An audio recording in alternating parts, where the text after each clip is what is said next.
Charges against Amy Cooper, the white woman who was caught in a viral video calling the police on a black man during an encounter at Central Park in New York City, were dropped on Tuesday, the New York Times reported. Cooper was charged with falsely reporting an incident in the third degree last year after she called the NYPD on Christian Cooper, a birdwatcher, last May during a confrontation over her unleashed dog.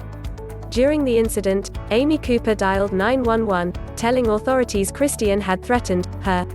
"I'm going to tell them there's an African American man threatening my life," Cooper said in the video. According to The Times, Cooper's case was dismissed by a Manhattan judge Tuesday following requests from prosecutors after she participated in a therapy program that concentrated on racial bias. As CNN reported that the classes, which were offered to Cooper due to her misdemeanor charge, were provided by the Critical Therapy Center. According to Aluzi Orban, during her 5 therapy sessions, Amy's therapist reported that she learned a lot in their sessions together, CNN reported. Given the issues at hand and Ms. Cooper's lack of criminal background, we offered her, consistent with our position on many misdemeanor cases involving a first arrest, an alternative, restorative justice resolution, designed not just to punish but to educate and promote community healing, Assistant District Attorney Joan Aluzi Orban said, CNN reported. Cooper was eventually terminated from her job and surrendered her dog after it was seen getting choked in the video. The dog was later returned to her by an animal rescue. Christian Cooper, who recorded the confrontation on his phone, had spoken out about the charges against Amy Cooper and his lack of interest in her investigation. On the one hand, she's already paid a steep price.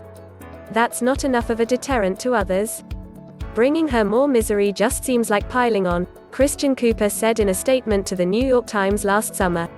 "I think it's a mistake to focus on this one individual," Cooper wrote an op-ed for The Washington Post, explaining that he must err on the side of compassion and choose not to be involved in this prosecution.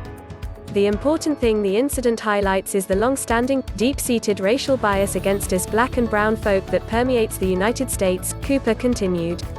"Focusing on charging Amy Cooper lets white people off the hook from all that," he added. Robert Barnes, Amy's attorney, thanked the New York District Attorney's Office for their decision to dismiss charges.